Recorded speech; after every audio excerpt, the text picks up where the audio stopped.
الرحمن الرحیم درس نظامی کی کتب کو سمجھنے کے لیے ہمارے چینل کو سبسکرائب کریں۔ مصباح الانشاء حصہ اول تمرین نمبر 5۔ آج ہم مصباح الانشاء حصہ اول کی تمرین نمبر 5 پڑھیں گے۔ فرماتے ہیں نیچے لکھے ہوئے الفاظ میں مرکب تام اور مرکب ناقص کی تعین کرو۔ ہمیں نیچے جو الفاظ دیے گئے ہیں ان الفاظ میں پہلے یہ تعین کرنا ہے کہ کون سا مرکب ناقص ہے یہ جملہ یہ مرکب اور کون سا مرکب تام ہے، اور پھر اس کے بعد اس کا ترجمہ کرنا ہے۔ جیسے سب سے پہلے ہمارے پاس مرکب ہے حریت العقیدتی، اس کا ترجمہ ہے عقیدے کی آزادگی۔ یہ مرکب ناقص ہے، یہ کیا ہے؟ مرکب ناقص ہے، اور مرکب ناقص میں مرکب اضافی ہے۔ حریت العقیدتی عقیدے کی آزادگی، یہ مرکب ناقص ہے۔ نمبر 2 ہے ہؤلاء المساکین، یہ محتاج لوگ، یہ ضرورت مند لوگ، یہ مسکین لوگ۔ ہؤلاء المساکین یہ مرکب ناقص ہے، کیا ہے؟ مرکب ناقص ہے۔ اس کے بعد ہے ہمارے پاس نمبر 3 پر الحصان الجامح۔ الحصان مطلب گھوڑا، الجامح مطلب آتا ہے سرکش، بے قابو۔ بے قابو گھوڑا، بے قابو گھوڑا، یہ جو ہے مرکب ناقص ہے۔ الحصان الجامح مرکب ناقص ہے۔ اس کے بعد ہے ما برح المریض، ہمیشہ مریض، لگاتار مریض، یہ جملہ جو ہے مرکب ناقص ہے۔ ما برح المریض یہ مرکب ناقص ہے۔ اس کے بعد ہے نمبر 5 الماء القدر، گدلا پانی۔ الماء القدر گندا پانی، گدلا پانی، یہ جو ہے مرکب ناقص ہے۔ الماء القدر یہ مرکب ناقص ہے۔ اس کے بعد نمبر 6 پر ہے طلب العلم، علم کا حصول، علم کا حاصل کرنا، علم کا طلب کرنا، یہ بھی مرکب ناقص ہے، یہ بھی مرکب ناقص ہے۔ اس کے بعد ہے لیس الانسان، انسان نہیں ہے، لیس الانسان انسان نہیں ہے، یہ مرکب ناقص ہے، یہ بھی مرکب ناقص ہے۔ اس کے بعد ہے مصباح الکہربائی، مصباح مطلب ہوتا ہے بلب، کہربائی مطلب بجلی، بجلی کا بلب، بجلی کا بلب یہ بھی جو ہے مرکب ناقص ہے۔ مصباح الکہربائی مرکب ناقص ہے۔ اس کے بعد ہے لن یعدو الحصان، لن یعدو ہرگز نہیں دوڑے گا، الحصان گھوڑا، گھوڑا ہرگز نہیں دوڑے گا، یہ مرکب تام ہے۔ لن یعدو الحصان گھوڑا ہرگز نہیں دوڑے گا، یہ مرکب تام ہے۔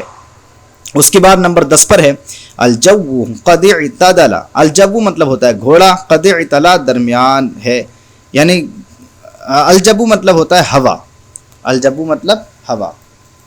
الجو قد اعتدل ہوا معتدل ہے، ہوا درمیانی ہے، ہوا معتدل ہے، ہوا خوشگوار ہے، یہ مرکب تام ہے۔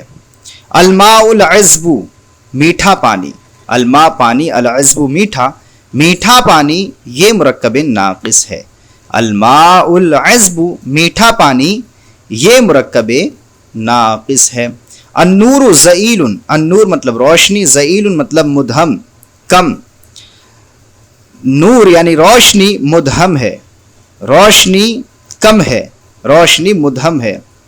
نجح المجتہد یہ مرکب تام ہے۔ النور ضئیل روشنی مدھم ہے، یہ مرکب تام ہے۔ النور ضئیل روشنی مدھم ہے، یہ مرکب تام ہے۔ نجح المجتہدون، نجح مطلب ہوتا ہے کامیاب ہونا، المجتہدون یہ اس کا مطلب ہوتا ہے محنتی، محنتی لوگ کامیاب ہوئے۔ نجح المجتہدون محنتی لوگ کامیاب ہوئے، یہ مرکب تام ہے۔ نجح المجتہدون محنتی لوگ کامیاب ہوئے، یہ مرکب تام ہے۔ سار الغبارو غبار اڑ گئی، سار الغبارو غبار اڑ گئی، یہ مرکب تام ہے۔ سار الغبارو غبار اڑ گئی، یہ مرکب تام ہے۔ اس کے بعد ہے السوق مزدحمۃ، السوق مطلب بازار، مزدحمۃ بھیڑ بھاڑ یا بزی، بازار بھیڑ بھاڑ والی ہے، یا بازار میں بھیڑ ہے، بازار بزی ہے، یہ مرکب تام ہے۔ السوق مزدحمۃ، بازار بھیڑ بھاڑ والی ہے، بازار میں بھیڑ ہے، یہ مرکب تام ہے۔ ہذہ مدرسۃ ثانویۃ، ہذہ یہ مدرسۃ مدرسہ، ثانویۃ ثانوی، یہ ہائی اسکول ہے، یہ ثانوی مدرسہ یعنی یہ ہائی اسکول ہے۔ ثانوی مطلب ہائی، مدرسۃ مطلب مدرسہ، اسکول، یہ ہائی اسکول ہے، یہ مرکب تام ہے۔ ہذہ مدرسۃ ثانویۃ، یہ ہائی اسکول ہے، یہ مرکب تام ہے۔ مع صدیقی، مع مطلب ساتھ، صدیق مطلب دوست یا مطلب میرا، میرے دوست کے ساتھ یا اپنے دوست کے ساتھ، میرے دوست کے ساتھ، یہ مرکب ناقص ہے۔ مع صدیقی، میرے دوست کے ساتھ، یہ مرکب ناقص ہے۔ اس کے بعد ہے التاجر الامین الذی، وہ تاجر امانت دار جو، یہ مرکب ناقص ہے۔ التاجر الامین الذی، وہ تاجر امانت دار جو، یعنی امانت دار تاجر، یہ مرکب ناقص ہے، یہ مرکب ناقص ہے۔ ان الانسان، ان مطلب بے شک، انسان مطلب انسان، بے شک انسان، یہ مرکب ناقص ہے۔ ان الانسان، بے شک انسان، یہ مرکب ناقص ہے۔ ان الانسان، بے شک انسان، یہ مرکب ناقص ہے۔ فر الجانی، مجرم بھاگ گیا، فرہ مطلب بھاگ گیا، جانی مطلب مجرم، مجرم بھاگ گیا، یہ مرکب تام ہے۔ فر الجانی، مجرم بھاگ گیا، یہ مرکب تام ہے۔ تو الحمدللہ عز و جل ہماری تمرین نمبر 5 مصباح الانشاء حصہ اول کی مکمل ہوئی۔ امید کرتے ہیں کہ آپ کو یہ تمرین سمجھ میں آئی ہوگی۔ اگر یہ تمرین سمجھ میں آئی ہو تو پلیز ہمارے چینل کو سبسکرائب کریں اور اپنے دوستوں کے ساتھ شیئر کریں۔ السلام علیکم ورحمۃ اللہ وبرکاتہ۔